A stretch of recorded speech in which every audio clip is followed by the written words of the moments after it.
Yeah, then start to record right now. I think we can start now. It doesn't really need to wait more. I want to know Mhm. more about your experience and how you're from Venezuela, right? So like you born there and you live like the whole your life there, right? Oh, Right, right. yeah. Even what's happened right now in Venezuela, it's interesting for many people, but I do really want to know more about your experience because as we first had a conversation with you like 3 years ago, maybe 4 years ago, I do remember Hmm. you told me that you was working from Venezuela, but for the whole Latin America. So, and That's right. also you work for almost 10 years for Jivosite. It's also like really interesting how how they found you, and Hmm. maybe share a bit like introduction of yourself, like what do you do, how you Hmm. work, and where you from. Right, right. Sounds good. So well, starting from the beginning. So yes, I am a Venezuelan. I was born here. I graduated from I studied modern languages and my major was in translation. And well, my first, let's say my first remote job was translating some dubbing scripts for a company in Latin America that did all of the dubbing for Nickelodeon, Cartoon Network, and things like that. So that was the first time when I got a remote job that I had to be at home translating, having deadlines, and sending everything over the email and via the email, and that was in 2014. So I was there like for 2 years and until 2016. And so 2 years there. But then something happened in Venezuela. Like there was a time of scarcity. Maybe you remember 2016, 2017. There was issue with food, shortages. So there were a lot of issues with the internet, with the electricity and everything. So I said, okay, I'm gonna go to the US. I had a visa. So I said, okay, I'm gonna go there. I had a friend there. I stayed there. And what happened was that it was really hard for me to find a real job in the US. And my friend told me, like, after a month trying to find a job, he told me, like, why don't you search online? Like, go on the websites. And so I started. Can I mention the websites? Is that okay? Yeah, yeah, sure, sure. It's like totally fine. Okay, so I went to Workana, I went to freelancer.com, something like this, and then I found one website that was upwork.com. And then I did all my CV there. Of course, things were different by that time because Upwork was really not new, but people were not that in 2016, people were not that interested in remote job. So I think we are kind of like pioneers, like we started this thing. I think it became popular during the COVID and pandemics, and then after that, of course.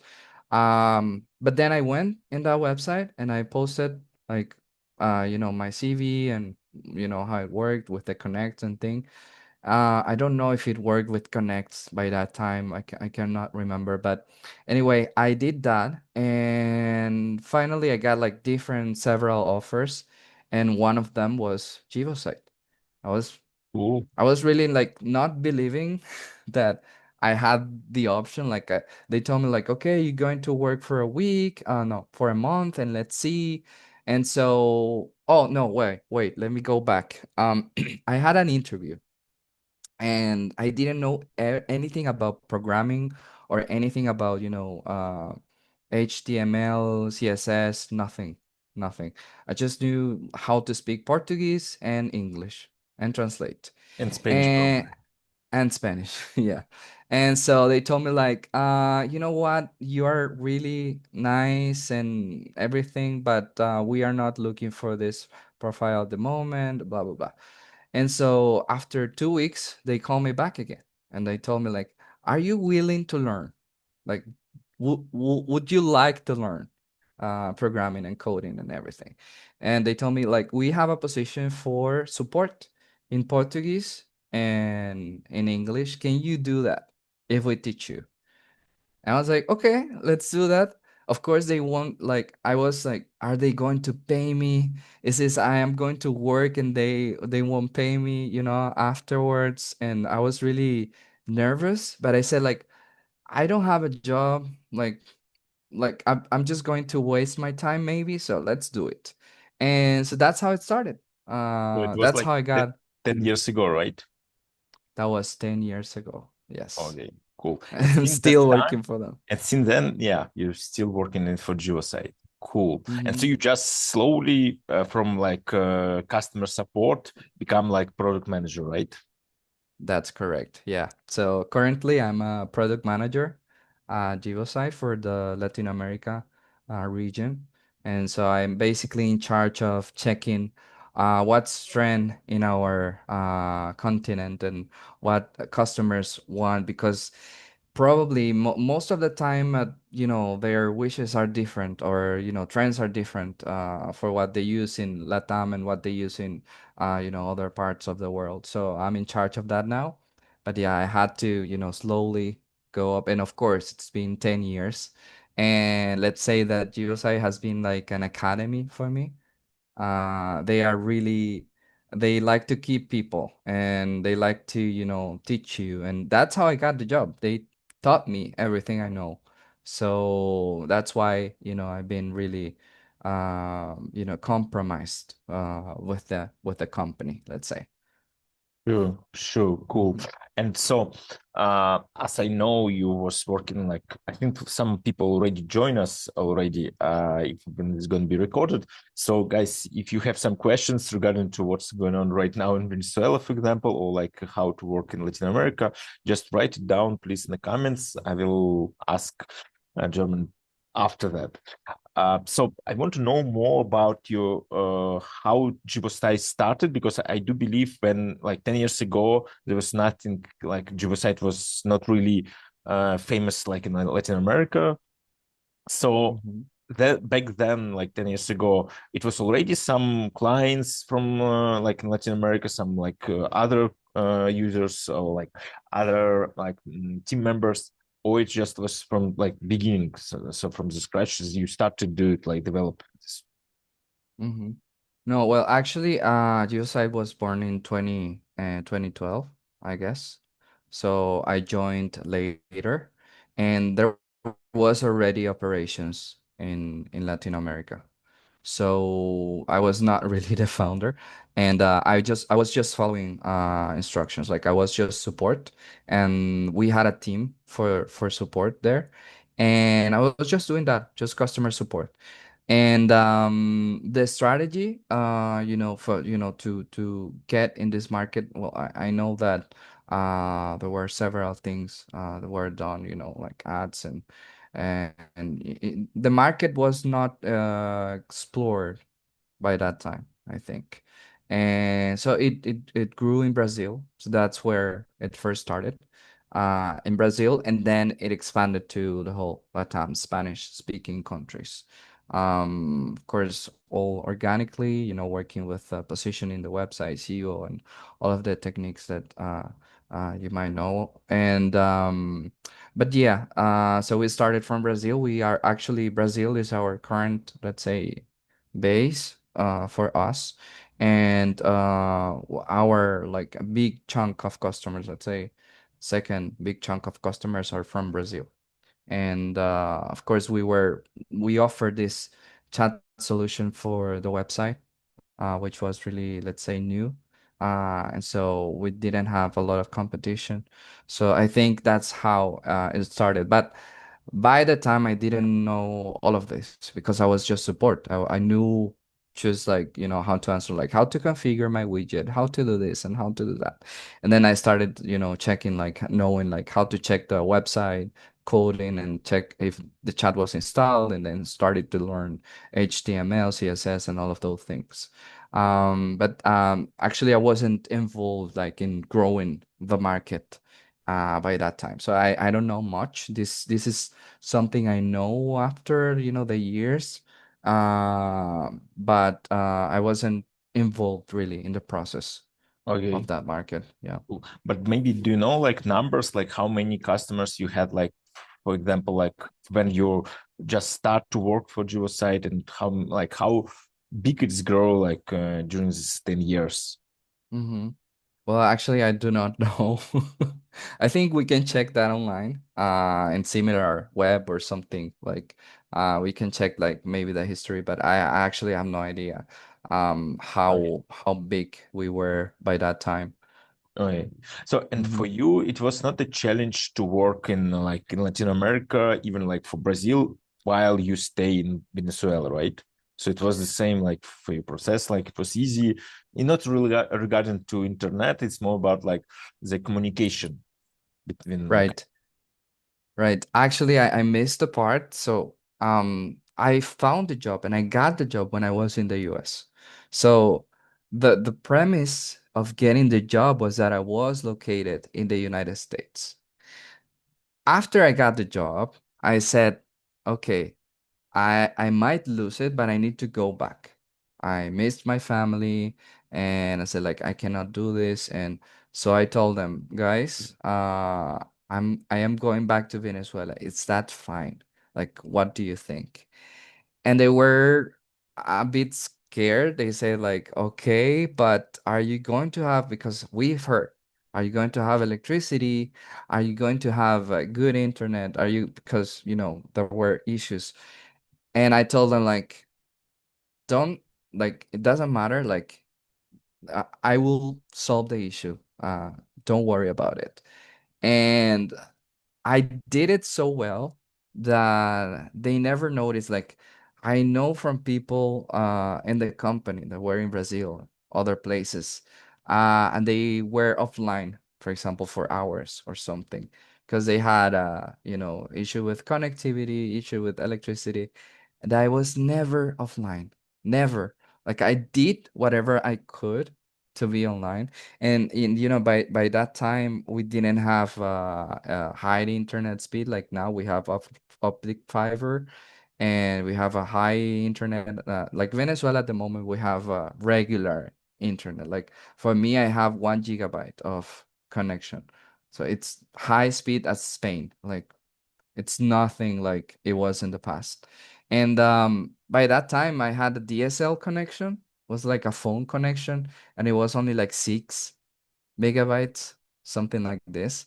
But it was pretty stable. And so the only thing that was important by that time was not to get disconnected from the app. And so you had to have a stable connection. And if whenever there was like a power outage, there are three mobile companies here in Venezuela for phone.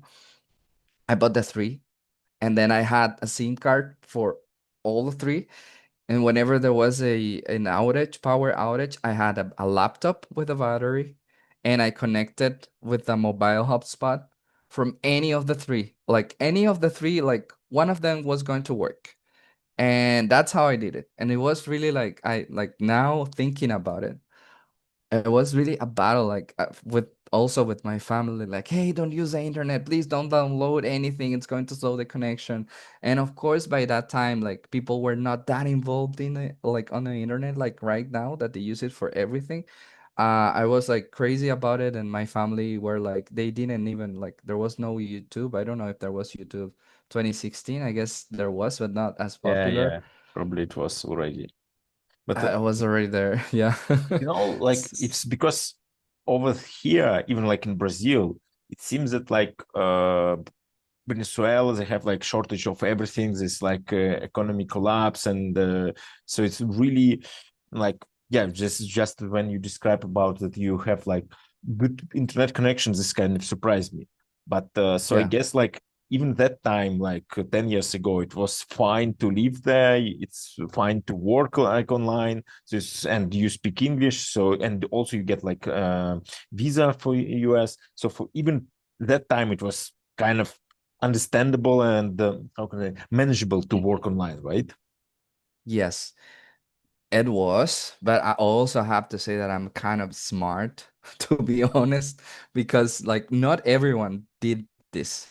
And not everyone could, afford to do several things. Like I had a visa for the US because there was this program in the university that's called Camp Leaders, and that you could go to a camp and then work there with children, and and they will pay you, and then you had like a visa for like a temporary visa, and I could go there like for 4 months and then come back. And then I did that program again in 2014. And then when I came back to Venezuela, there were still the U.S. embassy here, because now we don't have it, like from 2019, I think. And I applied there, and then I got my visa for 10 years in 2016. And I don't know, 2014, and I don't have it right now. Of course, it's expired after 10 years. Um, but yeah, I was lucky and smart, I think, to do all of those things. And of course, I English was really important. Like you have no idea, for a remote job, speaking English is the most important thing. You can know programming, you can know anything, but if you don't speak English, you're screwed. Like Yeah. Yeah, I guess. it's really hard to find a company that doesn't require you to speak English. Yeah, It's really hard. sure. Okay, Hmm. so and now how many people from Venezuela work in Jivosite? Do you know anyone else or you just one No, exception? only me. Only me. Okay. I know, I can tell you from like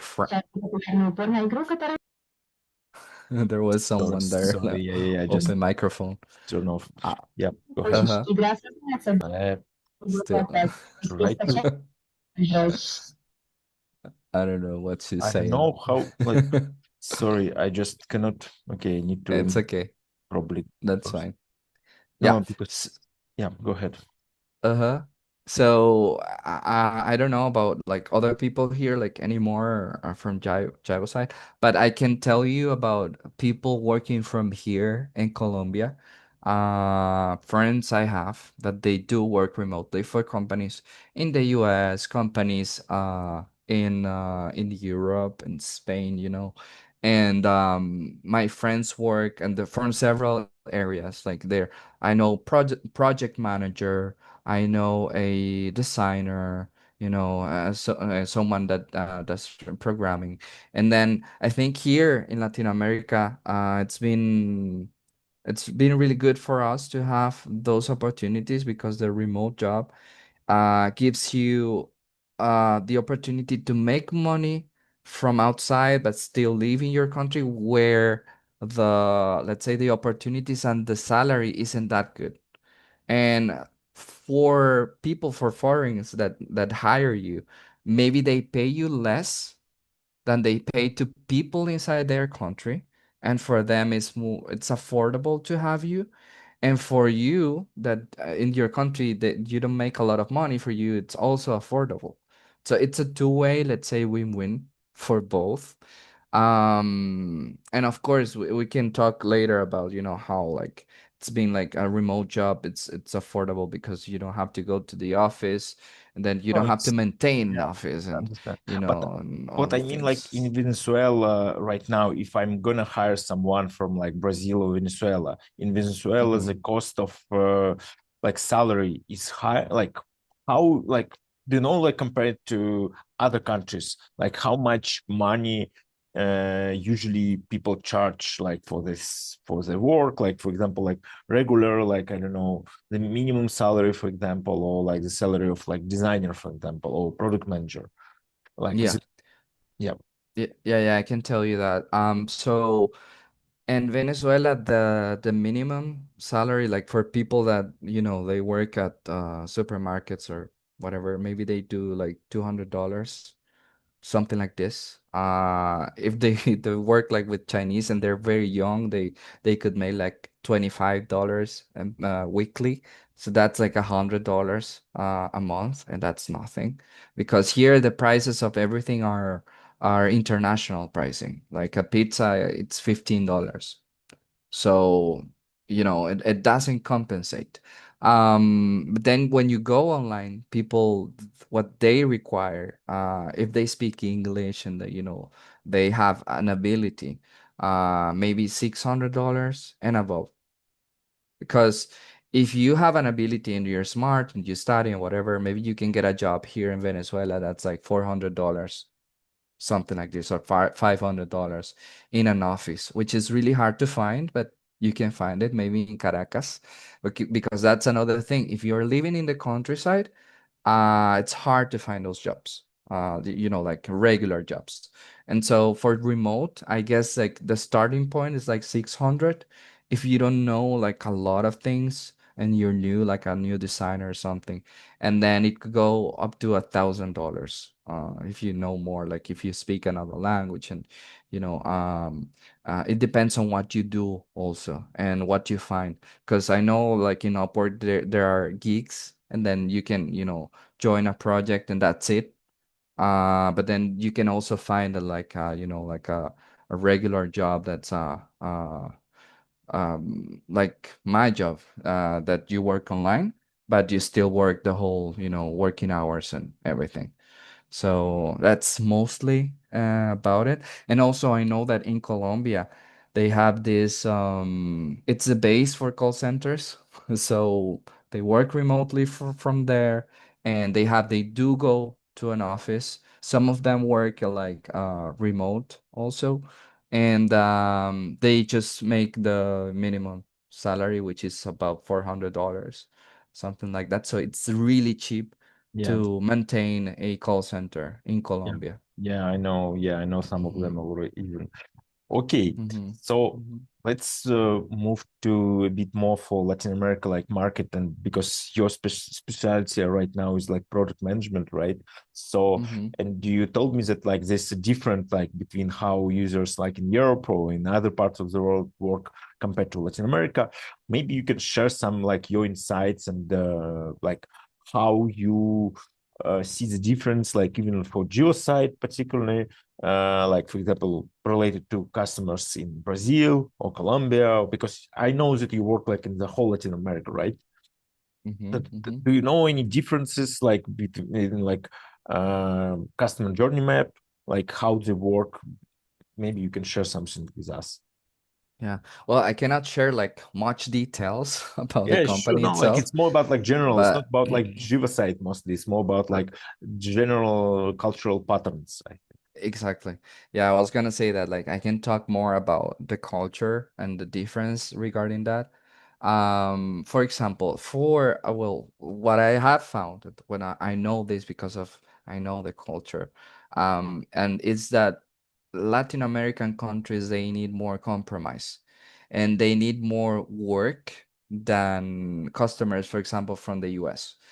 Customer from the US, they are more pragmatic. If I need something and I see it works, I just buy it. Period. That's all. But with the Latin American customers, you need to do some work. You need to have meetings with them. You need to organize meeting with the whole company. Like it's not like they see the product, they see it works, and they go and buy it. They won't do this. And sometimes it's really hard to close a deal with them because of that. Because you need to compromise with them, convince them that they really need this. And they usually have two or three or four meetings to hire a solution. And I think that's one of the biggest cultural things that But it's the I've same seen like from them. sorry, it's the same like in any country in Latin Mhm. America, or they have like something different, like for example in Chile or like in Mexico.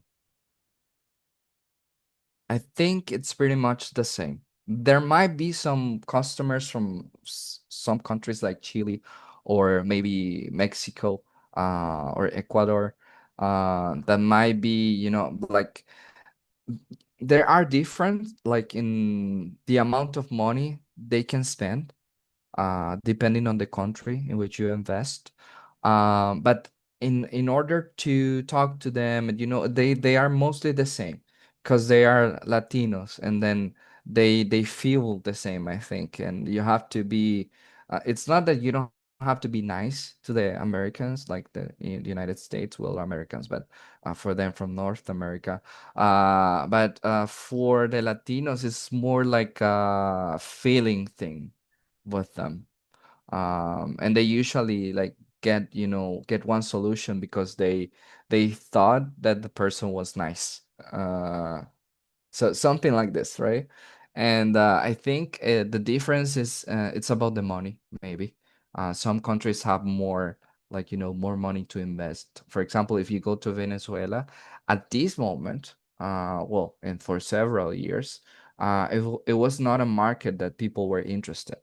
I think they might be interested sooner, like soon, but like for several years it wasn't. And so we saw growth in Chile, for example, was a market that was we were really targeting all the time. They have a really good internet connection. They were expanding, and also Mexico, of course, because they're big, and Ecuador also, and Colombia, right? And then we had Argentina, but Argentina, they also have this they invest and they have this word of technology, let's say, but they also had an issue with inflation. And then if you invest there, then if you like are going to get dollars from them, there was a lot of issues to collect, let's say, your money, and then you had to adapt. It was really hard. So I don't know at this moment how is it going with Argentina. But I think they still have some inflation. But I think the most, like, let's say, stable markets are always Chile and Mexico. Chile and Mexico were the two biggest one.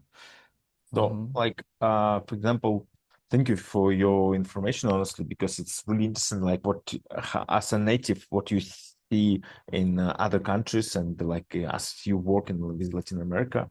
Um, and as you product manager, maybe you see some opportunity right now in the Venezuelan market. Like, do you have like, do like people in Venezuela, they also use all these apps, right? Or like, is it like this possibility to open, for example, online banking? Do you have like online bankings as well? Like, for example, Nubank, does it work in Venezuela or not? Like, what kind of like opportunities right now exist in Venezuela? Mm-hmm. So here I can tell you that the market is really, let's say, virgin for some things. There are some pioneers that might have a share of the market already with some things. For example, there is an app from Russia that's called Yango. Maybe you know this. Yeah, yeah. And they recently launched the app here in Venezuela. And it's working in Caracas, as far as I know, maybe Valencia, which another capital. But there was already a company here called Yomi and Ridery, which were similar, and they have like a very solid base already. So these guys were pioneers, and they're Venezuelans. They said like, okay, there's no Uber here, so let's do something similar, and they started that. And I think it's going to be hard, to do something better than them. Or there's like Yango, they are starting and trying to do something different, so they get the market share. But this was already done.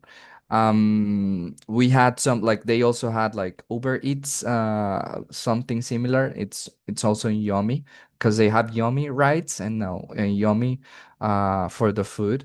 And that worked at the beginning. I don't know how it's working now. So probably there's market for that still. And then regarding other apps, like there's a lot of startups trying to Local one, local stuff. Wow. local ones. We have a one that is Contigo. It is an app where you can buy USDT uh, with bolivars, and of course they use the not the dollar based in the government, but the let's say the black dollar. But they are authorized by the Venezuelan government, so they can do this because they said that it's not the same USDT than regular USD. So that's the thing. And so you can save your money there. You also have a MasterCard that you can use online. And it's really working pretty well. There were other apps like this one. There's one that's called Cristo Pay. And there's also, it works like this, but they don't have a card. And so we have several, like kind of like a banks that you can use. And they are not affected by sanctions for some reason. I don't know why. Like Visa and MasterCard work here. And even when we had sanctions in the past, it always worked. The only thing was that banks couldn't issue a card, and but then now suddenly they can do that. Like it happened like from 2 years ago, I believe. And so we have that. And but I know there's still space. There's still things that we are very like trying to make better. Like for example, with the banks, we have something that I think it's really nice. I don't know if they have it in other countries, but well, I know in China you can pay with your hand. And here we have a thing that's called bio payment, something like this. And then it doesn't matter where you have your money in any of the banks in Venezuela, but then you go to any establishment and then you go and just use your thumb and give your ID and then you pay. If you have money in your bank, you're going to pay with your thumb. Like you don't need to take your phone or credit card or anything. And that works for several years already. It's So may I ask you, is it like can you pay by card like in everywhere in Venezuela, or is it's also happen? Okay, interesting. yeah, yeah, you can pay by card. Now we have the because we didn't have like I remember the first time I traveled, I saw that people were paying with the card with the On the phone. sensor Yeah. or the phone, and we didn't have that in Venezuela. Now we have it like for 1 year already. Like it's something new for us. People were like, "Oh no, like I'm going to get robbed," and all of the things that happen when this is a new thing that people were not used to. So yeah, I think there's still space. Like even though we have those things, I think there might be space for other companies that provide, for example, servers or e-commerce. Because I know, well, maybe e-commerce is not it's not as emerging as before, but maybe there's a possibility still for the Venezuelan market too. Because I've seen some websites, some vendors that they are retail and they started like selling on Instagram. Like, the main source of selling at the moment in Venezuela is Instagram. And then they created like WhatsApp, let's say chain, and they a channel in WhatsApp, and then they sell via WhatsApp too. And now they are building the website. So they did it the other way around. They started from social networks and then they create the website. And they are trying to drag people from their Instagram to the website Yeah. because it's better for them. Yeah. Yeah. Yeah. Uh, Because they and can this is control. Yeah. uh-huh, uh-huh. So this is what is happening at the moment. We see a growth in that, and people are like getting a lot of their things online at the moment because in the past it wasn't like that. But you can see like here we don't have a system in which you get your package at home. Like you have to go to the mail and get it to the private one because there's a one from the government, but it doesn't really work. So they use a private. And you have to go and then stand there, get your package, and But in December, there were huge lines of people waiting for their packages because they order something online. So I think there's Interesting. market for that. I think if someone comes and says like, there's an app to buy like something like big that I can tell you. We don't have Temu. We don't have Temu, we don't have Amazon, we don't have. If an app like this comes and tells like, hey, you can order here and then you're going to receive your package at home, it's going to be something fantastic and people are going to use it.